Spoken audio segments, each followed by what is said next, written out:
Okay, we'll have a movie day today. How does that sound? And then I gotta get out and start doing some work outdoors in a bit. Always something to do in the spring summer. Anyway, today we'll have a movie day. Now these movies are just some of the movies. I have probably about 300. I got a lot of movies. So I selected these movies because a lot of this stuff has to do with the times that we're living in, and some of them I selected for fun, some of them I selected because of things that have happened in the world and so on, right? So, but before I dig into that, I got a new patch in. Well, actually, I got a couple of new patches in, too. And one I got from a buddy of mine who spent enough money at this 511 store in person that he got a couple of patches, and he shared one with me. And that's this one right here. Patch of the month. 511 patch of the month. So, anyway, so I wanted to point this out. And this says side quest. So it's got a UFO here in the patch on the top. Right? And then beaming up a Bigfoot. That's what that is. There's some trees there, starry night, whatever. Anyway, he got one for me. Appreciate that. It's just something fun, right? So, got my Bigfoot certified tracker patch, right? Anyway, all this stuff isn't fun. So, but this patch I got recently. This is from They Live. Roddy Piper. I have come here to chew bubblegum and kick ass. And I'm all out of bubblegum. And of course he's standing there with the special glasses on where he could see, you know, all the aliens that have infiltrated, right? It sounds like a David Icke thing. But anyway, he's standing there with the glasses on and a shotgun. He's got a pump action shotgun that he got. You know,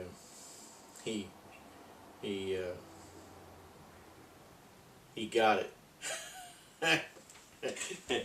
and you know, that is actually one of the movies in this pile of movies that I've got here. I've got quite a few, maybe around 18 or so. So I'm going to start going through them. First of all, I'm going to go through these two. Now, when Al Gore was running against George Bush for president of the United States, his big, you know, thing is the world's ending, we'll be underwater by 2010, you know. I mean, Plymouth Rock's still there in the cage, okay, in Massachusetts. It's still there, it's not underwater. Never went underwater. We'll be underwater by 2010. No, we won't. So anyway, the day after tomorrow, it's a pretty good flick, even though it's kind of a fake climate change thing, you know, because climate change is baloney. It's proven to be baloney. You know, it's because I got it just because it had a lot of you know, winter stuff in there. The guys like, you know, cross-country skiing to go home to New York City, and they're burning books on taxation, which was pretty good. Let's burn the tax section for warmth at the New York Public Library, I think it was. You know, so it's a pretty good flick, even though it's based on bogus science, right? Yeah. So we don't even have to get into all that. I'm not a climate change clown. You know, we know that as soon as Trump got in office, he defunded all the climate change crap. Because all the cloud seeding and all that other stuff they were doing, he started defunding and all that stuff. And I have not seen, chemtrails in the sky since almost just after he got into office. Their money ran out. They quit the nonsense. We had a harsh winter, which is what you would normally have in New England. That's normal for New England. So for anybody who's watching that lives in New England, before they started all those programs, we used to have harsh winters. Harsh. Real harsh. And I've told some stories about those winters here on this channel, and they're all true. Waking up to, going to the front door and opening it, and it's white. All you see is snow. That's how much snow you got, buried in feet of snow. And that wasn't just a drift. I'm talking about feet. Where we had to dig out.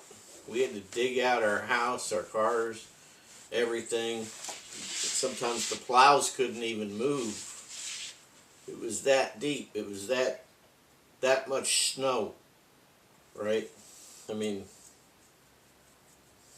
anyway, then they try to change the climate with all their stupid technology and putting crap in the air that comes down and gets in our food and water supply. I mean, anyway, I'm not going to keep going off on that, but, it is what it is. You guys either are going to believe all their hokey crap, or you're not. You're going to figure that the government is doing something on purpose. Too many times, conspiracy theories are actually conspiracy facts. And they have been proven to be facts.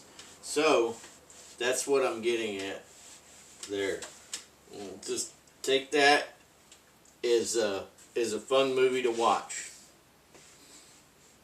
Now, this next one is also fun.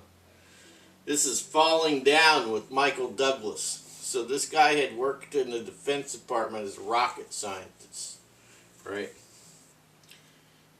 Loses his job, world goes to crap, failed marriage because he just kind of snapped, He just snapped.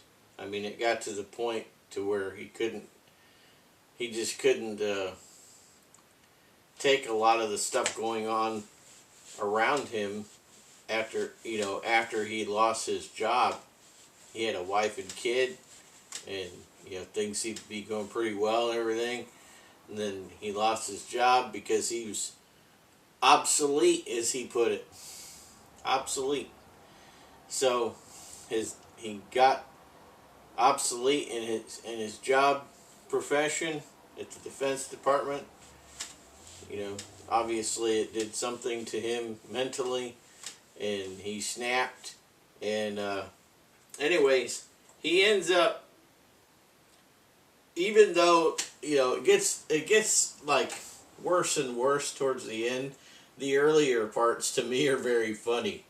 He does a lot of things that your average person would do, if they didn't have themselves under control, right? Like, dealing with those young punks, when he was tying his shoe and he noticed he had a hole in the sole of his dress shoe. They wanted his briefcase. He beat the crap out of him with a baseball bat, and they ended up, they ran away. They came back at him trying to do a drive-by, and they missed. They shot up everything and hurt people, and he came out unscathed. And they ended up wrecking their car, and he finds a duffel bag full of weapons. Some nice ones too, like an Uzi, a real Uzi, and You know, the big one, not the micro Uzis, but the real one, the big, you know, the nice one. Anyways, finds a bunch of weapons. He goes into Whammy Burger, and it was just past 11:30 when they stopped serving breakfast, and he has, you know, he wants breakfast. You know, they were like, "Well, sir, we stopped serving breakfast at 11:30," and it was like 11:33, and he was like, you know, he got upset. Anyway, that's a very funny scene for me. I would be like, yeah, forget this crap. I'm out of here. But anyway, he pulls out a gun, and a Tech 9, I think it was. And then he says, I think I'd like to have breakfast or something like that. Anyway, he ends up he ends up deciding against breakfast. By the way, Tech 9 is a piece of crap. Alright? They have a lot of malfunctions and stuff.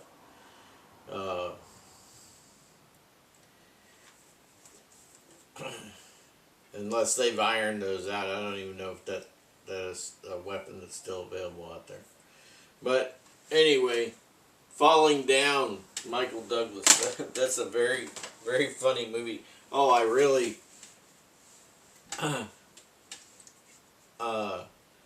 you shouldn't laugh, but the golf cart scene is pretty funny.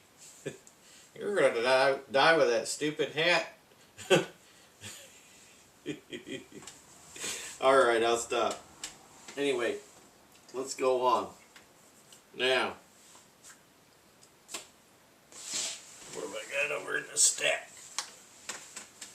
I'm gonna save these for last, I think. Now, over the years, now I've had a long life, and I have known people and made friends with people over in many places of my lifetime. But there are some people that I still keep in contact with. Now, these particular movies are movies that friends have identified with me as a person. There's actually two others that aren't here that I don't know where I put them. Okay, but I'll talk about them. One is The Professional. So somebody accused me of being this guy at one point. They said, you know, you look just like that guy. When I was younger, I did look very much like the guy that plays The Professional. I don't know his name, but Gary Oldman is in it. Gary Oldman's a jerk. He plays a good jerk, but The Professional, he's a professional hitman. And but anyway, there's a lot of stuff about this guy that somebody had said, you know, I think that they based that movie on you, which is not true. Now,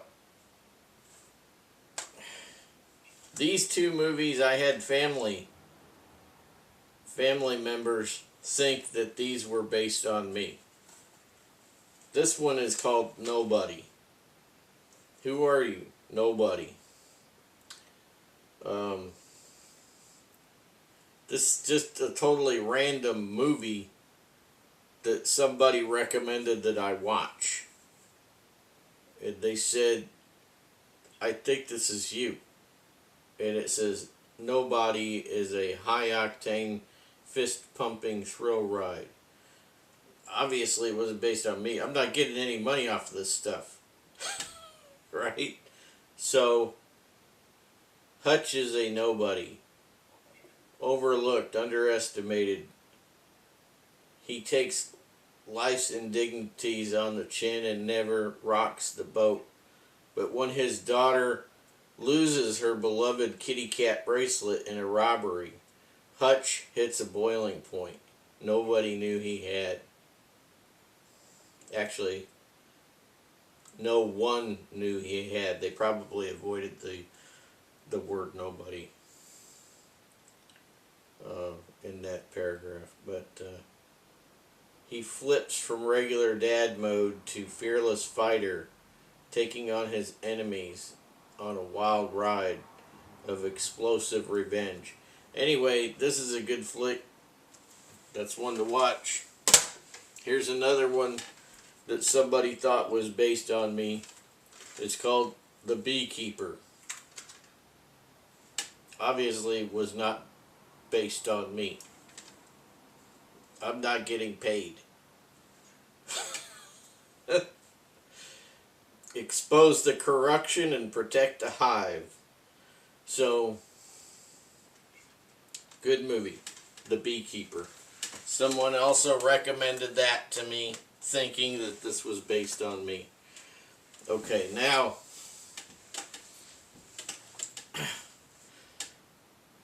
what else was I thinking of? Red, the movie Red, Retired and Extremely Dangerous. Somebody said that guy looks like he could be you in reality.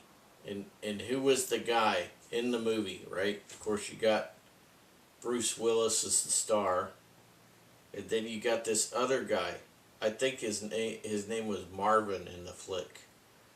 They thought that the character Marvin was based upon me, because I used to carry a .44 Magnum just like him. And well, I should shoot her now or later. You know, the spook following him, I guess. I don't remember, but I did watch the movie just because, and I have it somewhere in the house. I don't know where it is, but it's here somewhere. But they said, I think they based this character on you. This guy's just like you. Marvin. And I was like, yeah, that would be the case if they would name the character Marvin, right? Kind of some goofy old school name. But the guy's cool, you know, and he does do some things like I would do, you know, like he's got this junk car in his yard that you open the trunk and it leads down a staircase, you know. Anyway, I won't talk about it anymore in case you haven't seen the movie, but Red, right? Retired and Extremely Dangerous. Red, R-E-D. Yeah. And what else was I going to talk about? Secondhand Lions. Someone, I'm really not kidding you guys. People have come to me with these movies saying that they think that they were based on me. These characters in these movies. And one of them was Hub from Secondhand Lions. They said, man, this guy is just like you. You know, I said, okay, I gotta watch it. So I went and I bought the movie Secondhand Lions. He's very much like me. He really is. Robert Duvall plays the lead character. Of course, I don't get any money from any of this, you know, promoting these movies. I'm just telling you what has happened over the years. People talking about these movies to me and how they relate characters in these particular movies to me, right? I'm not trying to like blow smoke. I'm not trying to like tell some baloney stories or anything. I'm just telling you what has happened. And a lot of the stuff that they say, I could see where they would make that assumption or that connection. Hub is a character that he's no nonsense. He will fight multiple people just like I would, and I have. I have fought armed people. I have, you know, done a lot of stuff. And this guy Hub, he does really remind me of me and his background and so on. It was very similar. But anyway, Secondhand Lions, that's a good movie. You should watch it.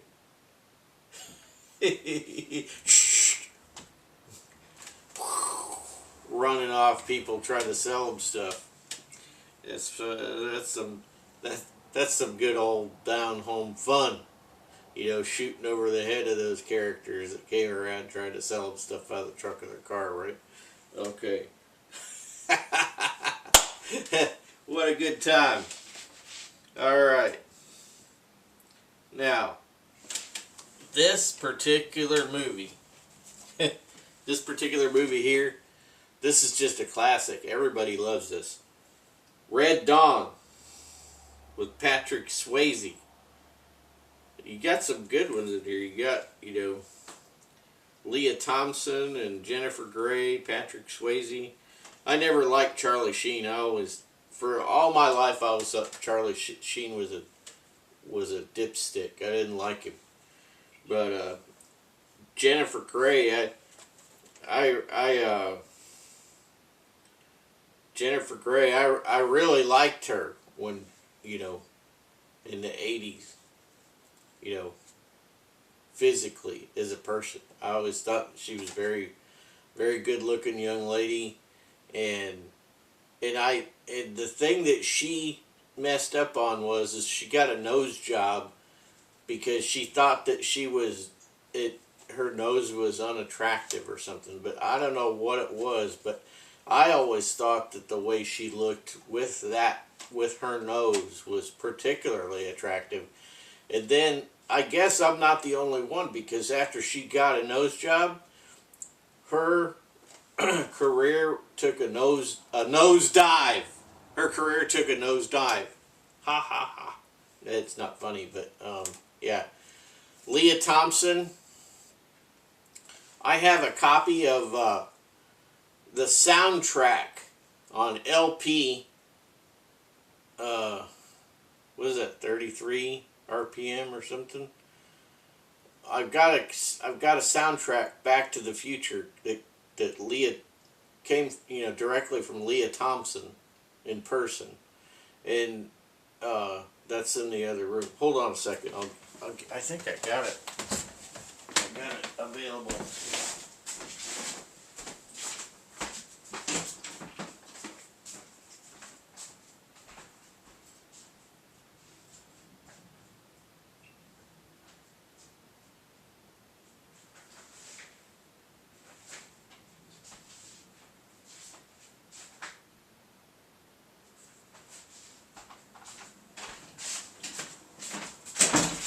I guess I put it away somewhere, but I'll find it and bring it out in another video so you guys don't know that I'm not pulling your leg.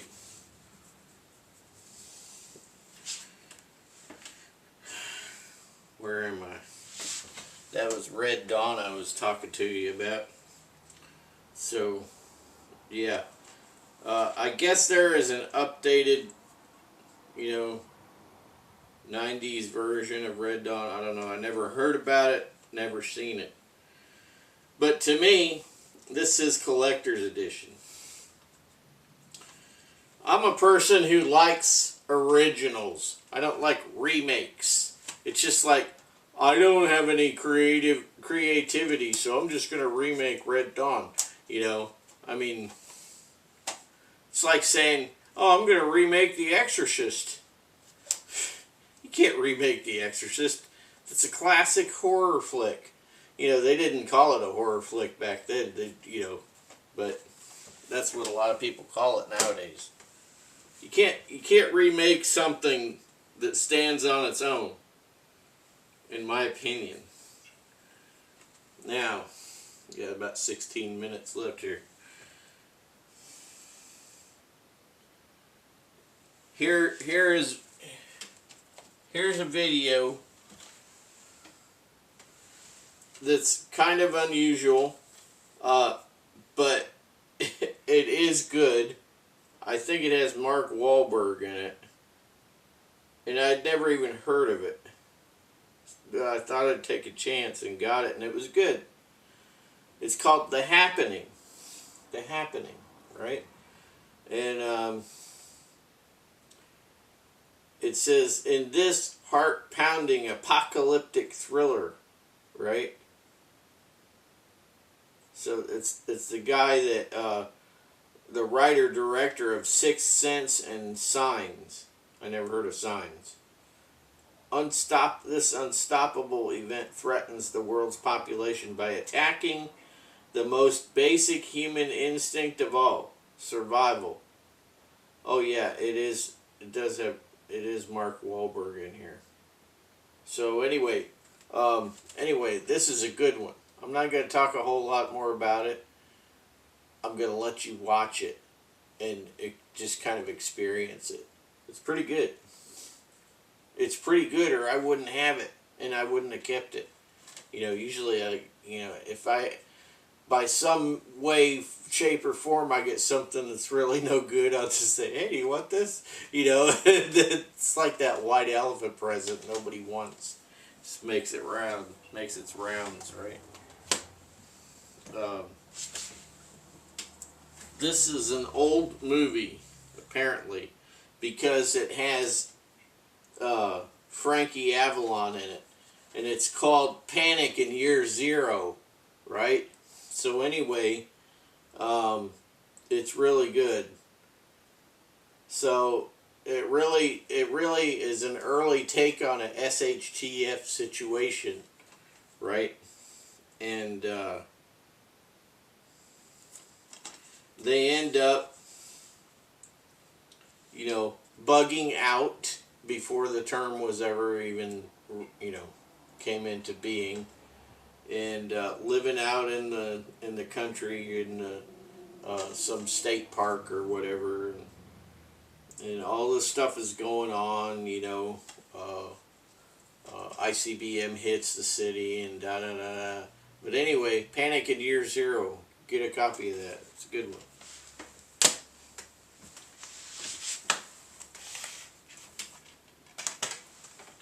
And then here's another. This one is old also. And I had never heard of this one. But this is a good one, and it's called The Day After. But this particular movie is even better than that one, because this is basically, and it talks about nuclear war in the beginnings and end of the movie or something like that. I can't remember. It's been a while since I watched it. But it says, "Hey, this is the light version." In other words, it would be probably much worse than what's depicted in this movie. Okay.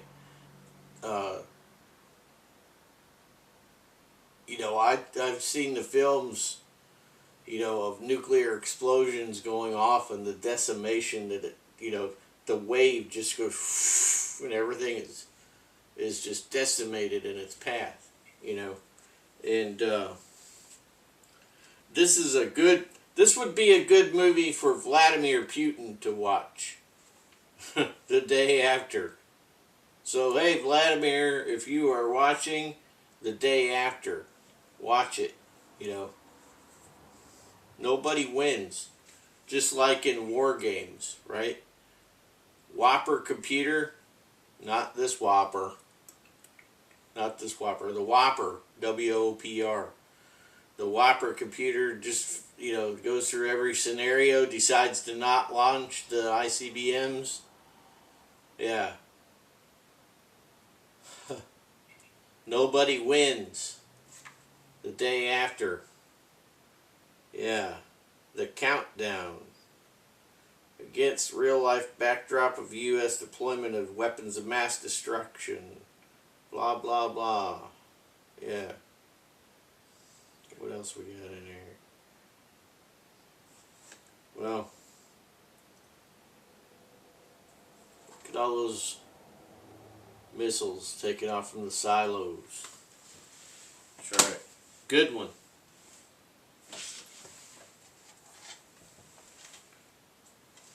$1984. Every kid in school right now should watch this. Read the book. This should be mandatory viewing for every kid in high school. In the book, from the 7th grade on up, make them read it. Every year, I would say, make them read that book in school. and say, this is not what we need to be doing. This is what happens. You know, this is what happens when you have too much surveillance and whatnot. And this is what the flock cameras are about right now. 1984. That's right. And I would encourage everybody to rip down flock cameras wherever you find them. And I don't care what anybody says. You know, nobody needs to be under surveillance.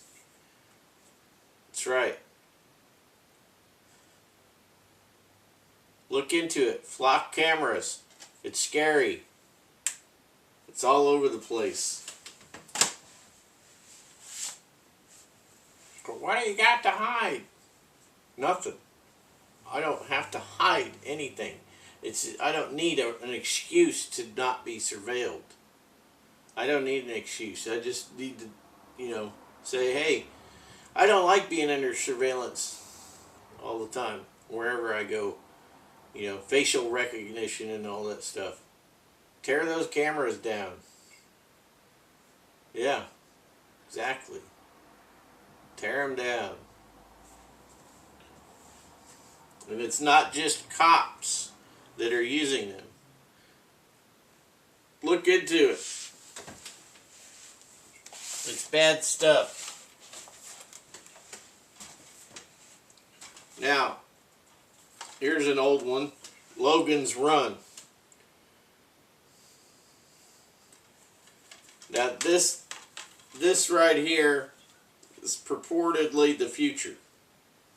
And you're only allowed to live so long before you have to be renewed in carousel. Basically, it's just killing people. Okay? They're not renewed. They're not brought back again as a new person. No. They're just dead. So, Logan's Run. That's a good old flick.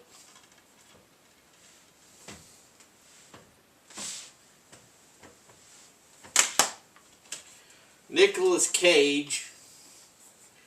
Now, everybody knows Francis Ford Coppola, right? Nicolas Cage's real last name is Coppola. So he's actually related to Francis Ford Coppola from, you know, vampires and whatnot. You remember that?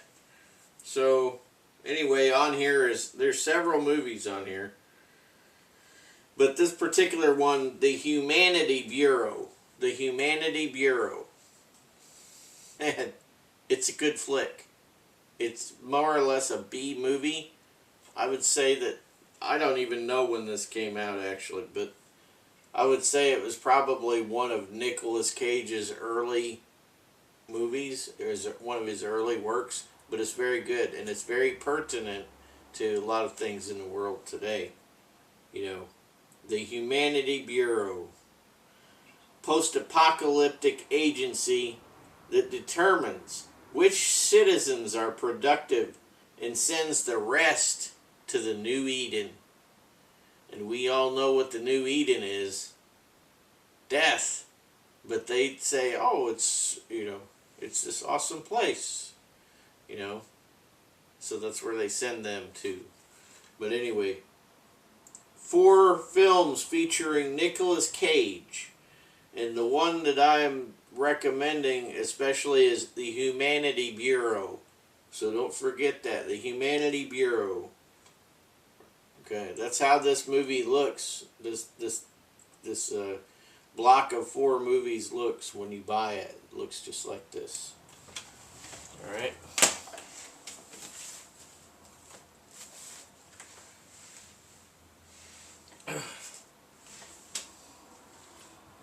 Okay. Post-apocalyptic Book of Eli. Absolutely. Good movie. I'm not going to tell you about it, other than there's some ass kicking in there and just some good all-around stuff. Book of Eli. I think that's Denzel Washington. Yeah. Gary Oldman is in that one too. Of course, he plays the bad guy. Yeah. Gary Oldman's always playing a bad guy, but he plays a good bad guy. Alright. This is a classic. The Stand with Stephen King, who is also in the movie. Now, we all know that Stephen King is a left-wing nut job, but he's always produced good books. Well, he's produced many good books. He's probably a billionaire by now. Last I saw, he was worth about $800 million or so. Now, he always gets a minor part in every movie. See, this is how he makes his millions. You know, he not only sells the books, but when they want to, like, you know, make a movie or whatever, he always secures something in the movie rights to get some kind of a residual, you know. Good for him. But anyway, this is the original 4-part miniseries that they aired on television, and it's pretty good. You know, I like to watch it at least once or twice a year. You know, and anyway, I recommend it. Next two really remind me of the Convid situation. Convid, because it was a con job, right? Because they just want to kill people off, really. To be honest with you, I saw something today or this morning, I should say, about, you know, these autopsies that the guys are doing, and they're pulling this stuff out of people's veins and whatnot. That was fringe, quote unquote fringe stuff going on back in 2021, 2022. It was all coming out. You know, the people doing autopsies were pulling these clots out of people's veins and stuff. All that stuff was caused by the jab. Okay? Now, these two particular movies, this is a double feature Warner Brothers thing. Now, one is starred by Dustin Hoffman. And Matt Damon, I think, is probably the big guy in Contagion. So this other one, first one is Outbreak with Dustin Hoffman, and the second one is Contagion. And I would say that Matt Damon is probably the lead star in that movie. But this is a double feature. No. Very, very, you would think that they pulled some of this stuff for the Convid thing straight out of the movies. You know, you should be able to relate for sure.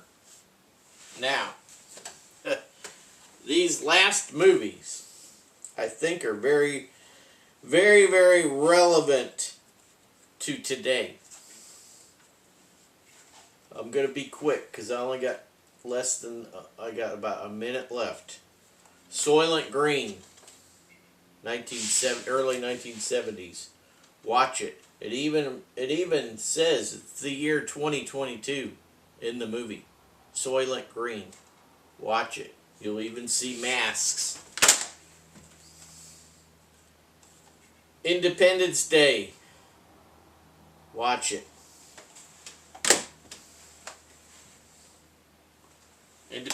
Independence Day.